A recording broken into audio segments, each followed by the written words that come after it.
There is a quiet moment that often goes unnoticed. It happens before the day fully begins, or late at night when the noise finally settles. In that moment, a question rises without words. Something feels dim, not broken, not gone, just faint. And before you rush to explain it, before you label it as doubt or failure, let me ask you something that may interrupt the way you have been thinking about your faith. What if the emptiness you feel right now is not a sign that your faith is weak, but a sign that you are about to see something you have never seen before? Most people assume that when the inner light fades, something has gone wrong. They believe they have lost their way, lost their connection, lost God, so they try harder. They consume more words, more voices, more advice, but the feeling remains. And quietly, a fear takes root. The fear that something sacred has slipped through their fingers. Across cultures and centuries, there has always been this idea of an inner light, a flame, a spark, a quiet knowing that life has meaning beyond survival. Philosophers spoke of it as awareness. Mystics described it as presence. Poets called it the soul remembering itself. And Jesus spoke of it in a way that was simple, unsettling, and deeply precise. He did not talk about belief as a performance. He spoke about sight, about perception, about the way you see. The modern world does not suffer from a lack of spirituality. It suffers from too much noise, endless input, endless comparison, endless urgency. Your mind is rarely still long enough to notice what is already alive within you. So when your spiritual light feels dim, it is easy to assume that God is distant. But distance is not always measured in miles. Sometimes it is measured in attention. Jesus never suggested that the divine disappears when you struggle. He suggested something far more subtle, that the light can be present and still be obscured, that the problem is not absence, but interference, not sin in the dramatic sense, but distraction in the quiet one, a life lived outward, while the deepest truths whisper inward. This is why so many sincere people feel tired in their faith. They are not empty. They are overwhelmed. They are trying to feel something in a world that constantly pulls their awareness away from seeing. And Jesus, instead of demanding more effort, pointed to something radically different: silence, simplicity, a return to how you look, not how hard you try. In this reflection, we are not here to fix you. We are not here to reignite something that has died. We are here to uncover what has been covered, to listen carefully to what Jesus said about light, not as a religious slogan, but as a guide for the moments when your inner world feels dim. And if you stay with me until the end, you may realize something quietly powerful, that your light never went out at all. It was simply waiting for you to stop searching outside and finally see. There is a particular kind of tiredness that does not come from the body. You can sleep 8 hours and still wake up carrying it. It settles somewhere between the chest and the mind. It shows up when you pray out of habit but feel no response. When you still believe, yet nothing inside you moves the way it once did. This is the invisible symptom that many never talk about, because it comes wrapped in guilt. You ask yourself why the words feel hollow now, why the silence feels heavier than it used to. You remember a time when faith felt alive, almost effortless, and the contrast hurts. So you assume something must be wrong with you, that you have drifted, that you failed to protect something sacred. But what if this state has nothing to do with failure at all?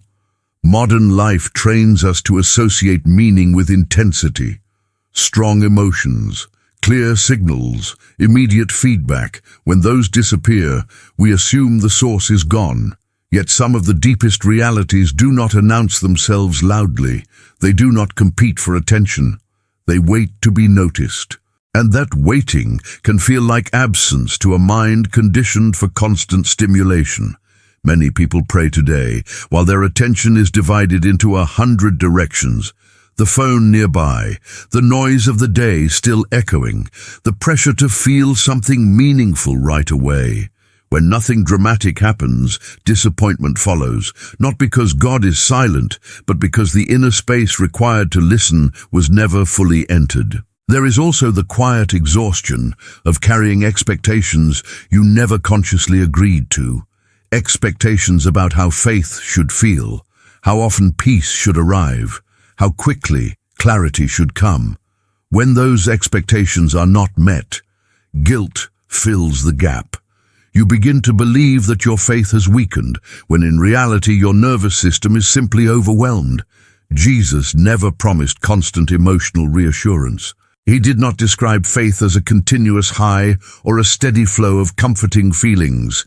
He spoke of clarity, of seeing, of an inner alignment that remains even when emotions fluctuate. Faith, in his language, was closer to vision than sensation.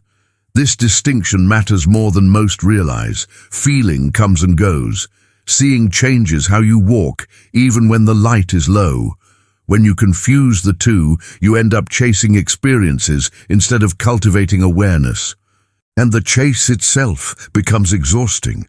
The modern mind is one of the noisiest environments a human being has ever inhabited. Endless information, endless comparison, endless judgment, both external and internal. In such a space, the sacred does not vanish. It becomes harder to perceive.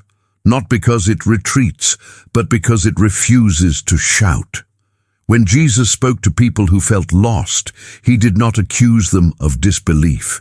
He invited them to look again, to notice what was already near, to recognize that the kingdom he spoke of was not waiting somewhere else. It was present, but unseen. So if you find yourself tired, uninspired, or quietly disconnected, hear this carefully. This does not mean you have moved away from God. It may mean that your inner life is asking for a different posture, less striving, less self-judgment, more honesty about how overloaded you truly are. There is a subtle mercy in realizing this. Because it releases you from the pressure to perform spiritually.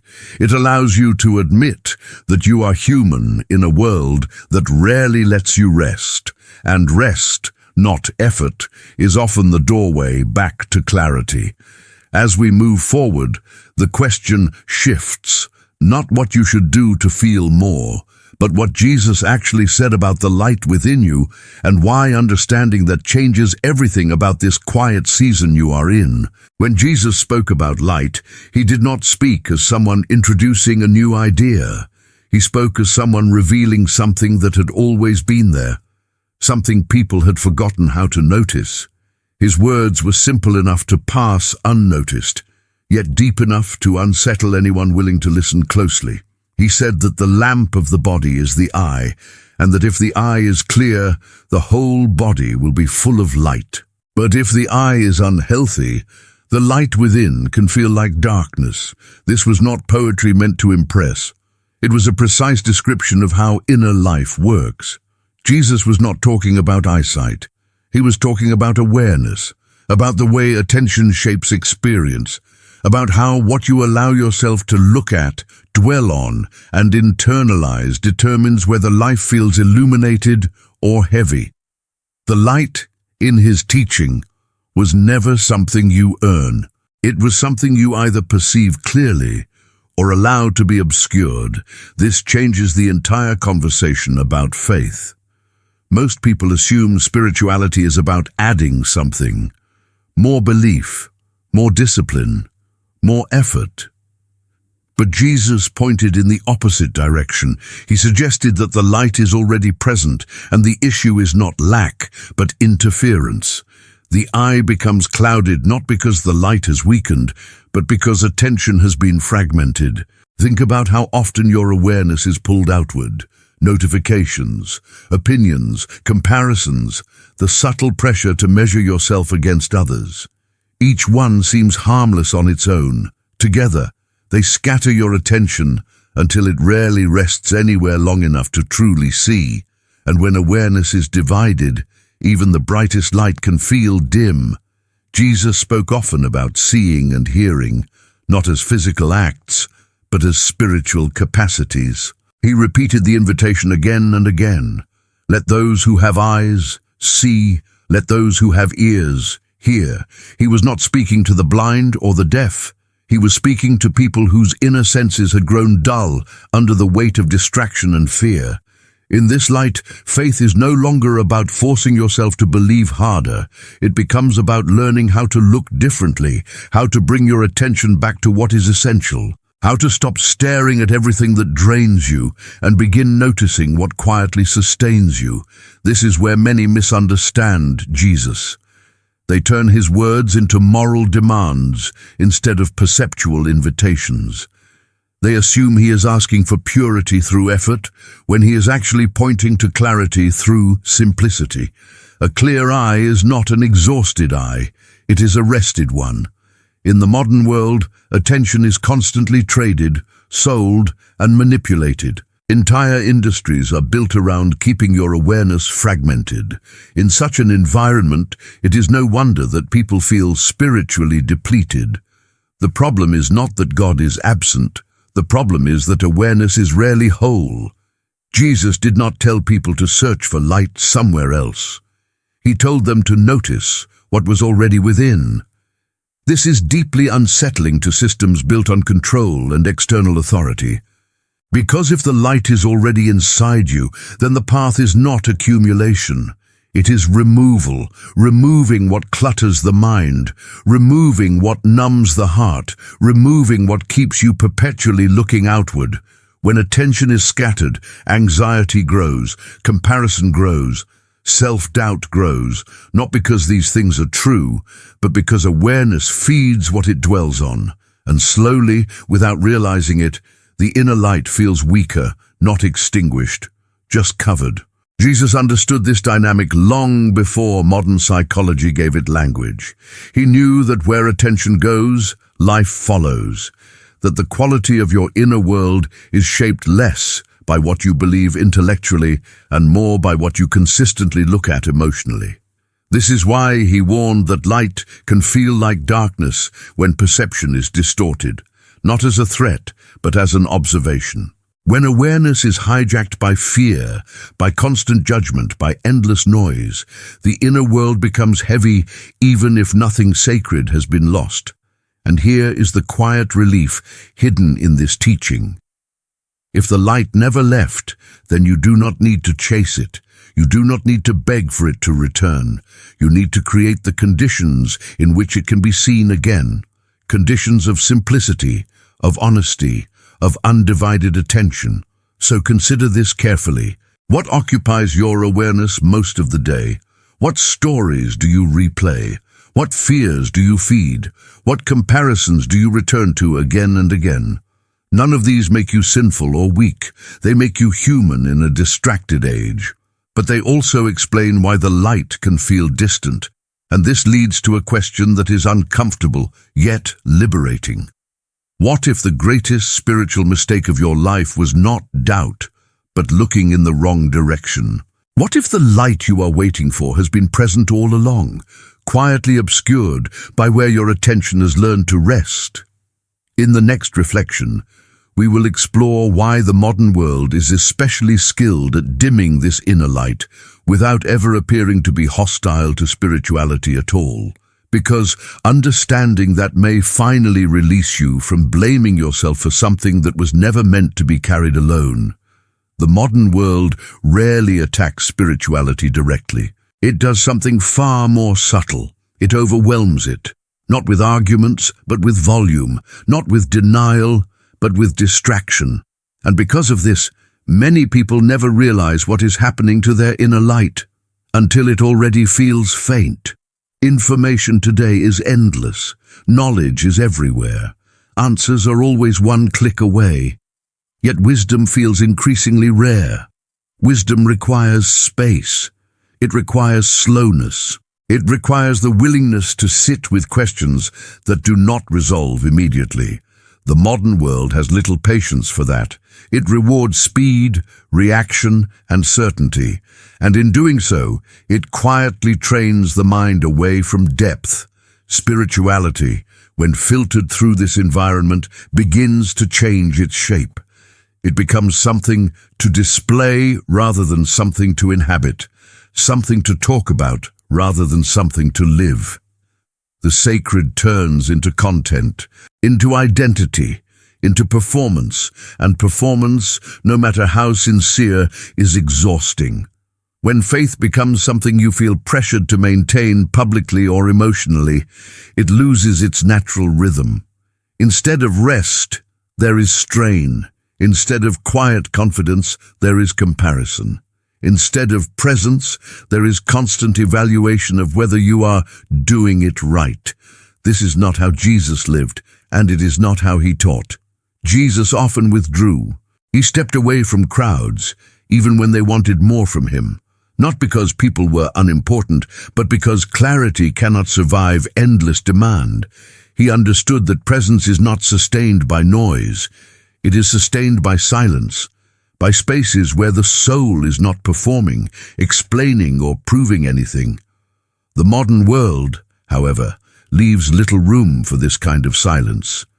Even moments of rest are filled with stimulation, music, screens, updates, opinions. The mind rarely settles, and when the mind does not settle, awareness becomes thin, scattered, unable to rest deeply enough to perceive what is subtle and sacred. This is how the light dims without anyone noticing, not through rebellion or disbelief, but through constant occupation, through a life lived in fragments, each fragment harmless on its own.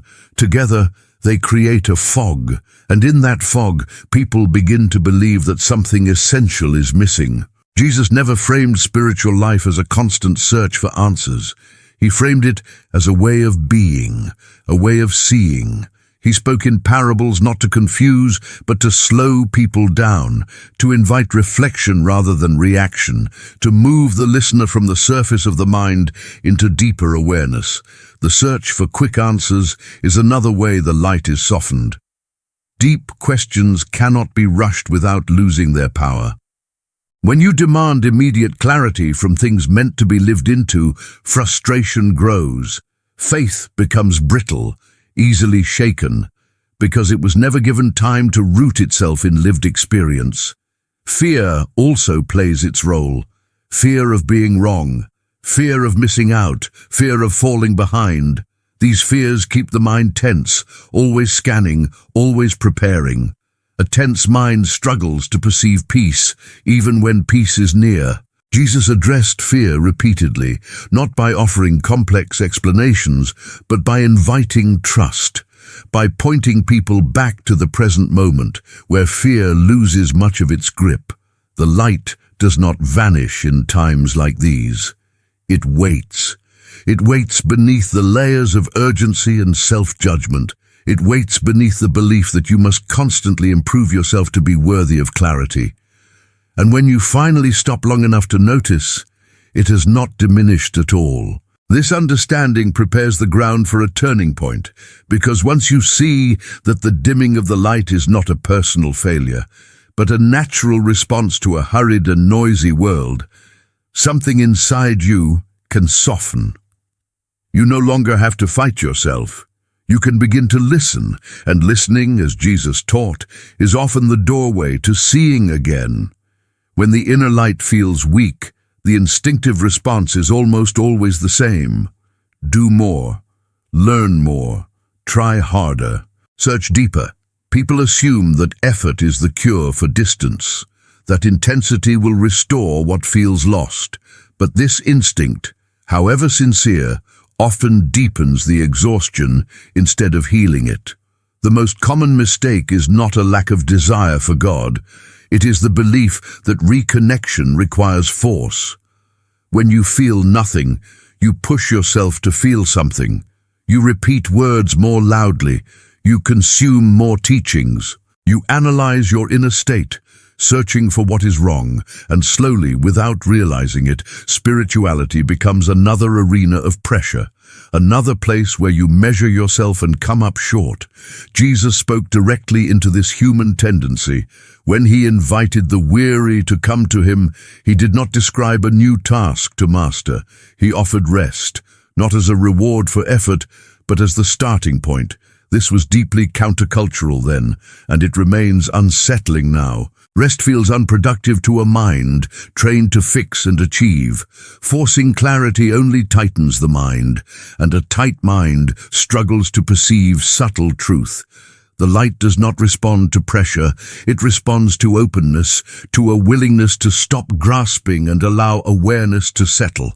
This is why so many people remain stuck in cycles of spiritual frustration. They believe the solution lies in doing more of what already made them tired.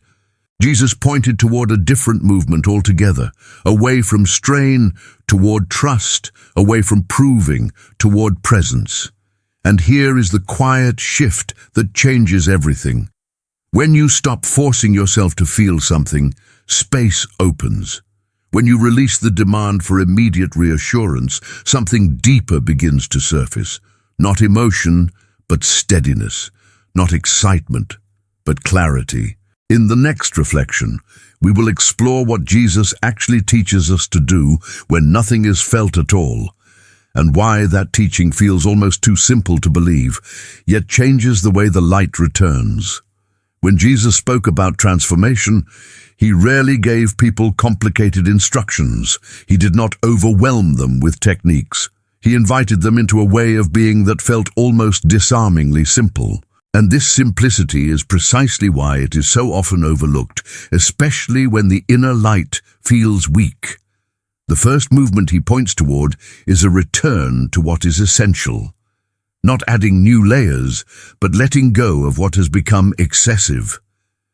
When life is crowded with noise, opinions, and constant stimulation, the soul does not need more input.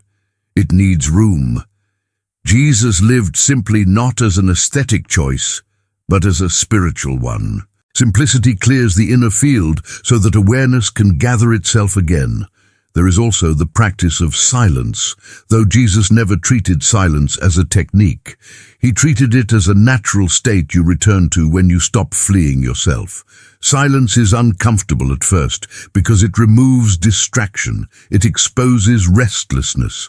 But beneath that restlessness is something steady, something that does not demand to be felt dramatically in order to be real. Jesus often withdrew into quiet places before speaking words that carried weight, not because silence made him powerful, but because it allowed him to remain aligned. In silence, the need to perform dissolves. The pressure to feel something extraordinary loosens. What remains is presence, and presence is where clarity begins to return. Perhaps the most difficult teaching to accept is trust without sensation. Modern spirituality often equates authenticity with emotional intensity, but Jesus showed that faith can be deeply alive even when it feels ordinary, even when it feels quiet. Trust, in this sense, is not blind belief. It is the willingness to remain open when reassurance does not immediately arrive. When you stop demanding proof in the form of feelings, something subtle happens. The nervous system relaxes, the mind softens, awareness becomes less defensive. And in that softened state, the light does not rush back dramatically. It simply becomes noticeable again, like eyes adjusting to a dim room. This is why the light does not need to be reignited. It was never extinguished. It was covered by strain, expectation, and noise. When those layers thin, illumination returns naturally, not as a surge, but as a quiet recognition, a sense of being grounded again, oriented, at home within yourself. Jesus did not call people to heroic effort. He called them to honesty, to admit their tiredness, to stop pretending they were stronger than they were. And in that honesty, rest became possible. And where rest appears, clarity soon follows. As we move toward the closing reflection, hold this gently. The light returns, not when you conquer yourself, but when you stop fighting what you are feeling. What remains may be quieter than you expected, but it is also far more stable. You did not lose your faith, you did not fail some invisible test, and you are not farther from God than you have ever been. What you are experiencing is something far more human and far more gentle than you were taught to believe. You are tired of carrying expectations that were never meant to be permanent, tired of measuring your inner life by how it feels instead of how it sees, tired of trying to keep a flame alive with effort when it was always sustained by attention. When Jesus encountered people at their weakest, he did not step back. He moved closer. He did not wait for strength to return before offering presence. He met them in exhaustion, in confusion, in silence. And he did so without urgency, without accusation, without demands. This matters more than we realize, because when the light feels dim, the instinct is to assume distance, to believe that God withdraws when certainty fades. But the story Jesus lived tells something very different, that closeness is not measured by emotional clarity, that the sacred does not retreat when the soul grows quiet.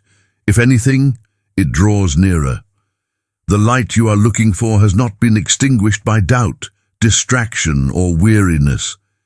It has been waiting beneath them, waiting for you to stop interpreting quiet as absence, waiting for you to stop turning rest into a problem that needs solving. Sometimes the most honest spiritual moment is the one where nothing dramatic happens, where there are no answers rushing in, no feelings to analyze, just a simple awareness that you are still here, still breathing, still held by something deeper than effort. Jesus never asked people to manufacture light. He invited them to notice it, to trust that what was planted within them could survive seasons of fatigue, that faith does not collapse just because it grows quieter. That silence can be a form of communion rather than a sign of loss. So if today your inner world feels dim, consider this possibility, not as an idea to debate, but as a truth to sit with, that this dimness may be a threshold, not a decline, a moment where the noise is finally low enough for something real to be seen again. And maybe the question is no longer how to get your light back. Maybe the question is whether you are willing to stop running long enough to notice that it never left. If this reflection spoke to something you have been carrying quietly, allow yourself a moment to stay with it. You do not need to explain it. You do not need to resolve it. Simply notice it. And if you feel moved, share in the comments what this season has been like for you. Not to be fixed, but to be witnessed. Sometimes naming the quiet is how the light begins to feel visible again.